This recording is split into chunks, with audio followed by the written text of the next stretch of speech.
Olá pessoal, tudo bem? Sejam bem-vindos aí a mais uma aula de elaboração e análise de projetos.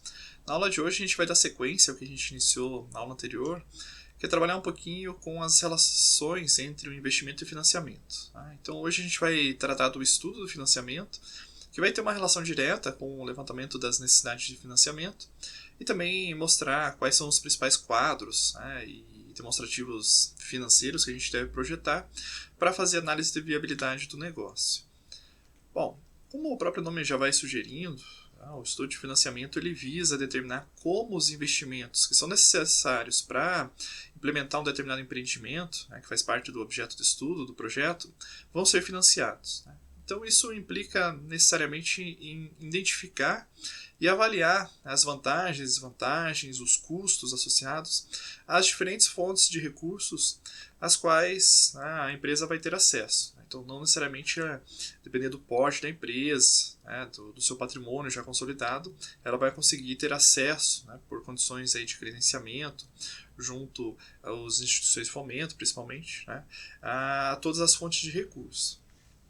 Bom, além disso, é importante a gente determinar, nesse estudo de financiamento, a composição do capital. Então, basicamente, essa composição do capital do empreendimento, ele vai ser composto por uma parte do capital próprio e por outra por capital de terceiros. É claro que isso pode variar de empreendimento para empreendimento, eu posso ter 100% de incorporação de capital próprio dos sócios ou proprietários, ou eu posso fazer uma composição em que eu vou ter uma parcela de capital próprio e outra parcela de capital de terceiros.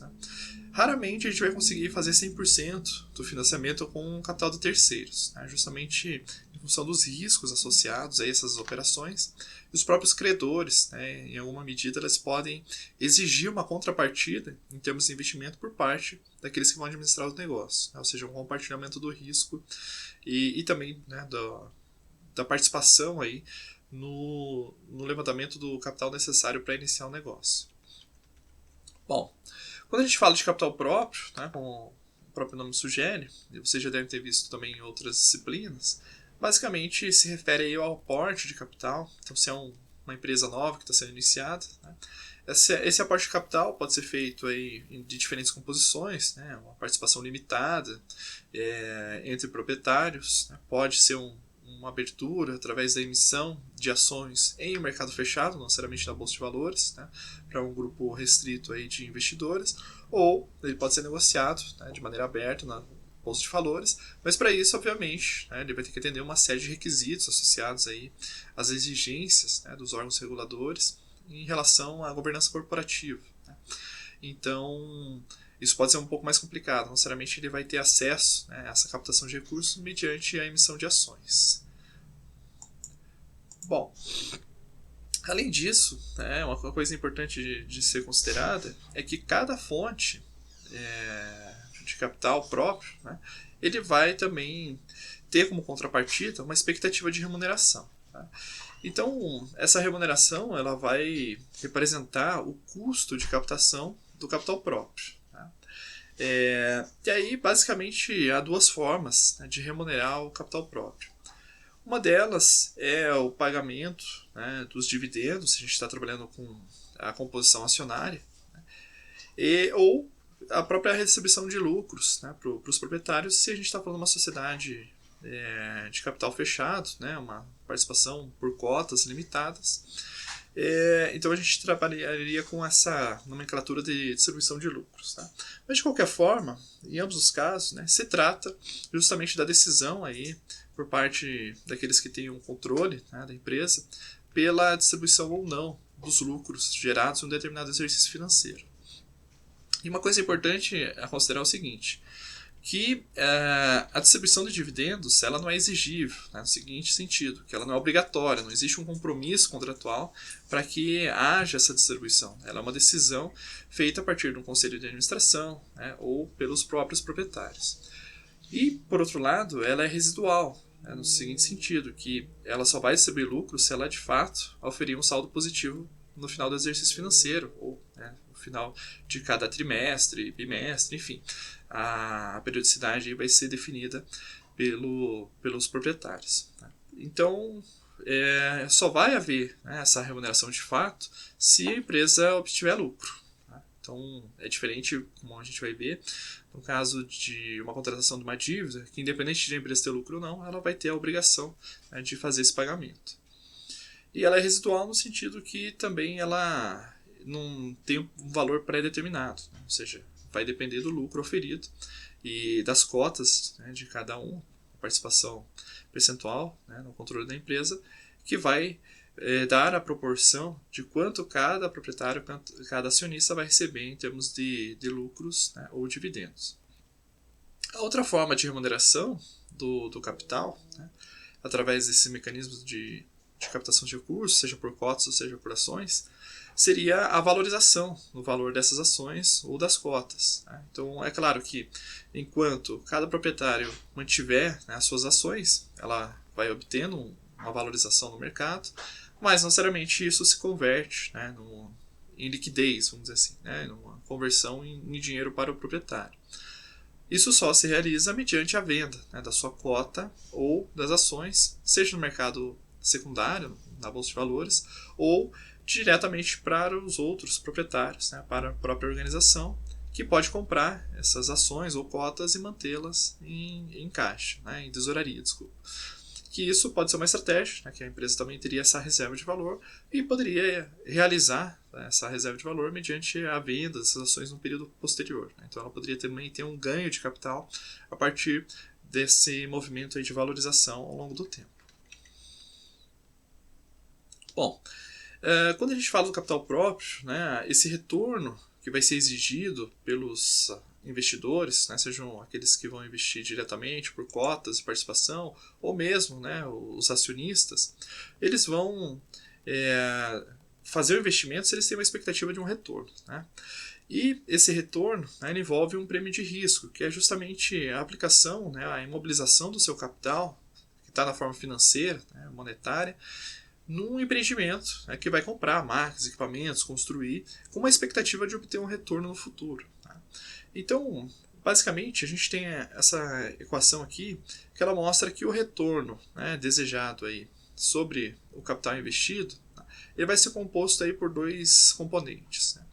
Um deles, né, que é o prêmio de risco, que está aqui o PR, né, ele seria um adicional, né, em relação a um retorno que a pessoa poderia ter livre de qualquer risco, né? Ou que tivesse o menor risco possível, como por exemplo deixar o dinheiro rendendo na poupança, ou adquirir títulos do governo, né, que tem aí uma maior estabilidade no pagamento dos juros, ou mesmo no mercado secundário para vender. Né? Então, basicamente, né, o que vai ser exigido para realizar o investimento é que tenha um retorno superior àquele que ele teria, tá, em qualquer aplicação, principalmente aplicações financeiras, livre de risco. Então, basicamente, a gente está trabalhando com essa concepção de que não basta o negócio ele ser lucrativo, né, dentro das nossas projeções para atrair o investidor, mas também ele tem que ser interessante o suficiente para que o investidor decida aplicar aqui e não em outras oportunidades. Então isso está muito associado também com a ideia que vocês já viram ao longo do custo de oportunidade, ou seja, a partir do momento que ele decide investir no empreendimento, né, ele está deixando de aplicar o seu capital em outras opções. Então, ele só vai fazer isso se esse retorno esperado no empreendimento, né, for superior àquele que ele teria em outras alternativas, inclusive aquelas que são livres de risco. Bom, com relação ao capital de terceiros, basicamente vão ser aqueles recursos, né, que vão ser investidos na organização, que são originados de alguma dívida contraída com alguma instituição. Né? Sejam os bancos comerciais, os chamados bancos de desenvolvimento, como é o caso do BNDES, as agências de fomento, como existe lá o Paraná Fomento, enfim, né, outras agências estaduais e às vezes até municipais, que fazem justamente o fomento, né, do investimento de novos empreendimentos. Então, quando a gente contrai uma dívida, a gente vai ter, né, algumas características. A principal delas é que, além de devolver, né, ao longo do tempo esse capital tomado emprestado para a realização do investimento, também é preciso devolver com uma certa remuneração. E essa remuneração vai ser representada aí pelos juros que vão ser pagos às instituições financeiras. E aí e aqui a gente tem uma diferença fundamental, é que o pagamento, tanto da amortização como dos juros, né, ele vai ser exigível, no sentido de que há um contrato, né, que estabelece os prazos de pagamento, né, os valores dos juros a serem pagos, outros encargos que podem incidir sobre esse contrato e também as datas, né, em que esses pagamentos devem ser realizados. E esse compromisso ele não é residual, ou seja, ele não está vinculado à geração ou não de lucros, né, e também não tem um valor variável, né, no sentido de que as parcelas vão ser pré-definidas já no contrato, a sua forma de cálculo, né, claro que pode haver alguma variação em termos do valor a ser pago, mas a forma de cálculo já vai estar estabelecida, então o valor já é possível de ser antecipado, né, no momento da contratação do empréstimo ou do financiamento. E a tendência é que esses juros, né, eles sejam maiores quanto maior for o risco avaliado aí pelas agências, né, de fomento com relação ao empreendimento. Então, aqui a gente vai ter algumas vantagens e desvantagens em relação ao capital próprio. Mas, de todas as formas, né, ambas as formas de captação de recursos vão ter custos associados. Né? E costuma acontecer que os juros de bancos de fomento, principalmente, ou bancos de desenvolvimento, tendem a ser menores, né, do que aqueles retornos esperados por parte de investidores como acionistas, né, cotistas. Então, às vezes, é mais barato captar recursos de terceiro do que utilizar o capital próprio, né, na constituição aí de um novo empreendimento. É claro que há uma diferença fundamental no que diz respeito ao risco, né? No sentido de que, se eu estou trabalhando com capital próprio, se eu tiver prejuízo, né, naturalmente eu não tenho que distribuir os lucros ou dividendos, porque naturalmente eu tive prejuízo, né, eu não gerei lucro. Então esse risco é assumido por parte dos acionistas ou dos proprietários. No caso da contratação de uma dívida, não. Né? Independente do resultado financeiro de cada exercício, eu vou ter que pagar essa remuneração. Então, um elevado grau de endividamento, né, pode representar aí um risco muito alto para o empreendimento, inclusive, né, podendo levar aí à inviabilidade do negócio.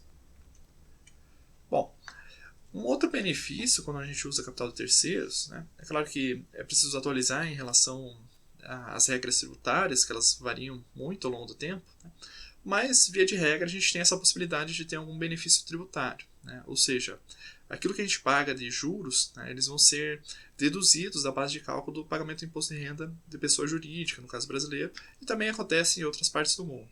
Tá? Ou seja, é uma despesa que ela não faz parte da operação direta da produção ou da comercialização, mas que é uma despesa, né, que retira recursos da empresa e, portanto, né, não faz parte aí dos lucros gerados. E, portanto, ela pode ser deduzida aí do cálculo da renda de fato oferida pela empresa.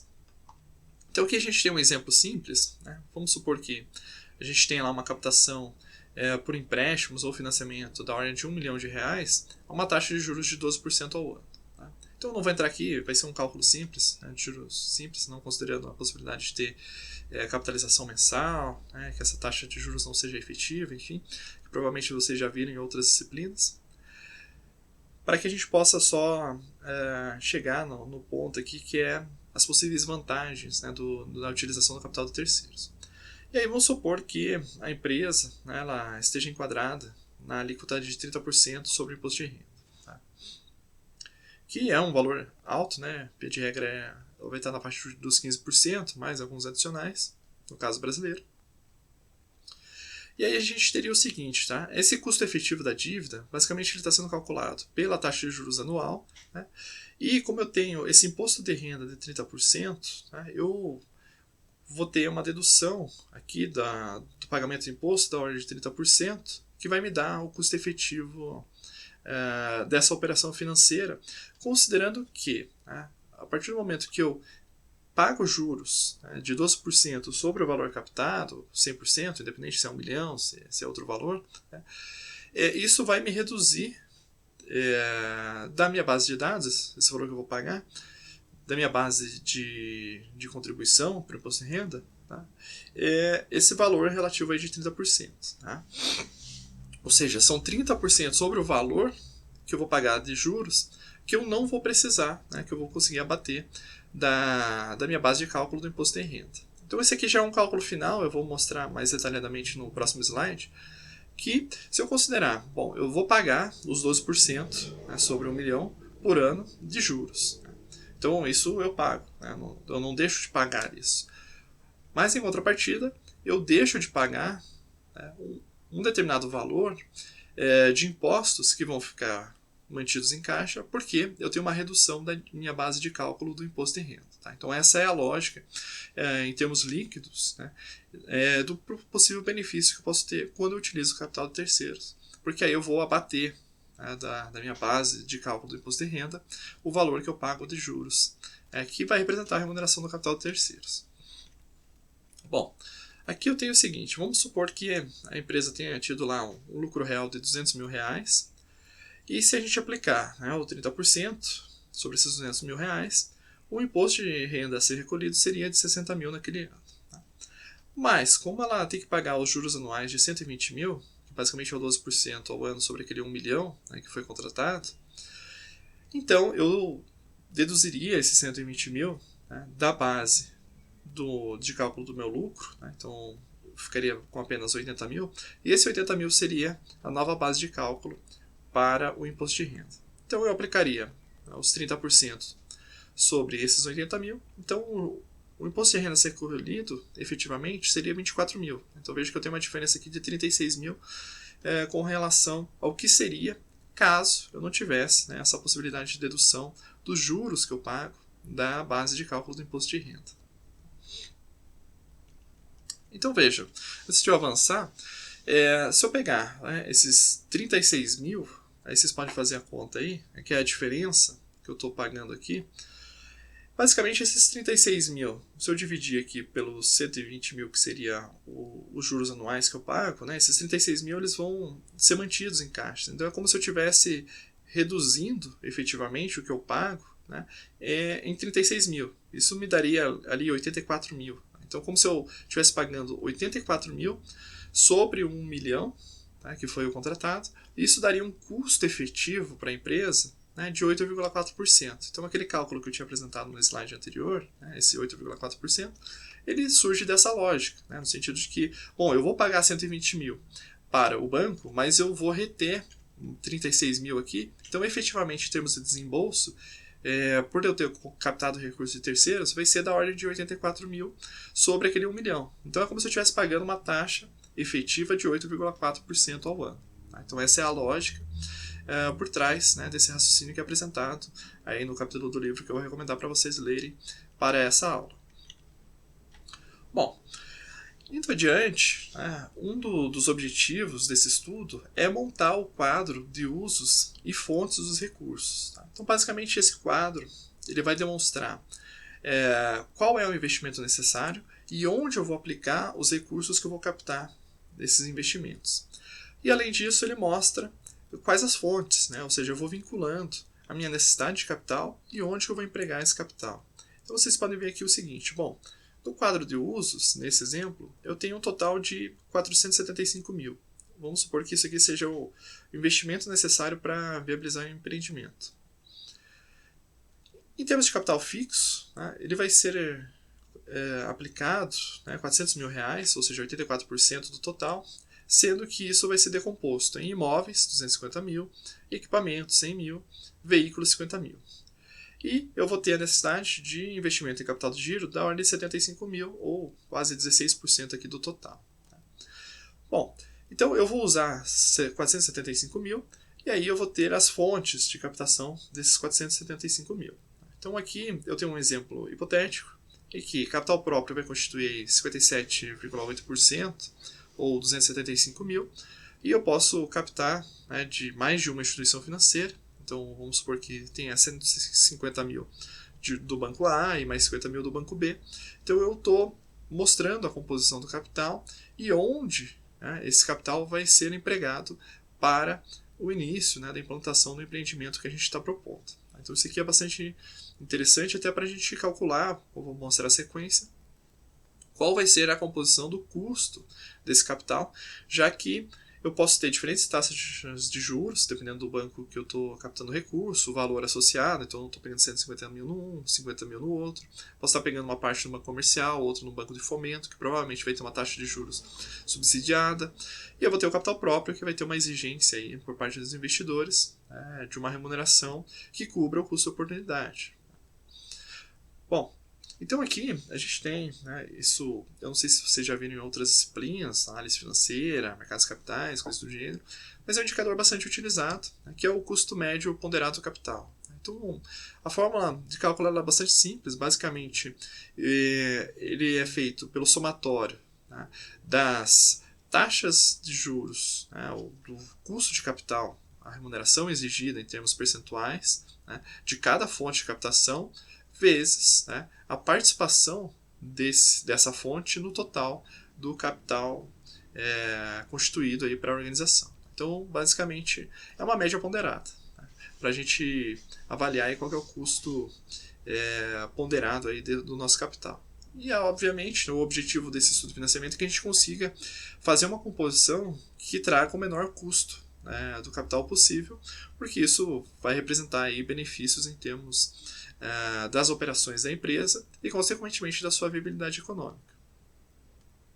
Então, aqui a gente tem o mesmo exemplo anterior, dos 475 mil, e aí a gente tem essa composição de 57% do capital próprio, 31% do banco A e mais 10,5% do banco B.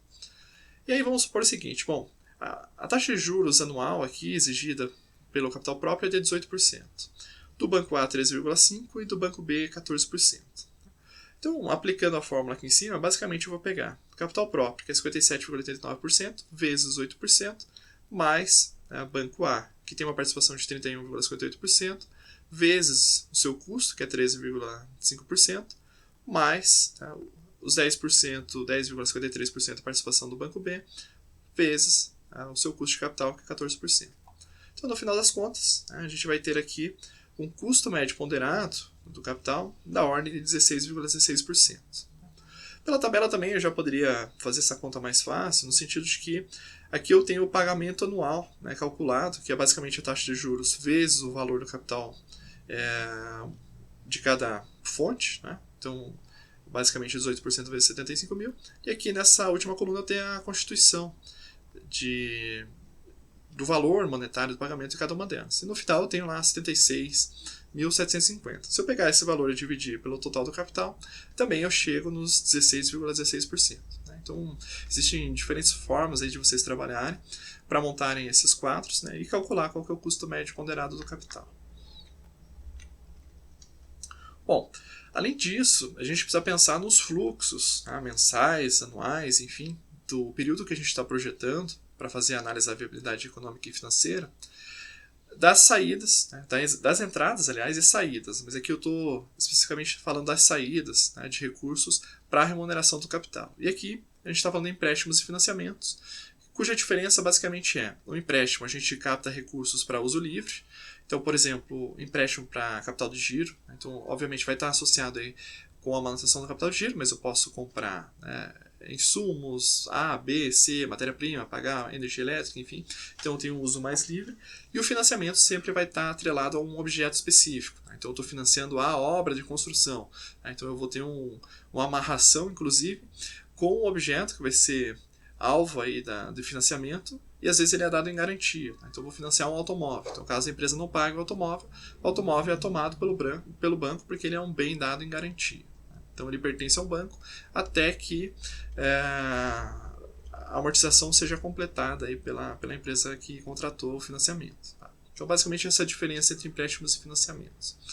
E aí a gente tem basicamente dois sistemas aí de pagamentos dessas dívidas contraídas, que vocês também já devem ter visto em disciplinas anteriores, mas de qualquer forma eu vou deixar um material complementar na UFPR virtual para vocês relembrarem como que calculam. Então eu vou ser mais breve para o vídeo não ficar muito longo, mas eu vou deixar o material aí para vocês relembrarem a forma de cálculo das parcelas em cada um dos sistemas e quanto tempo vai durar e como é que a gente vai quitando essa dívida período a período.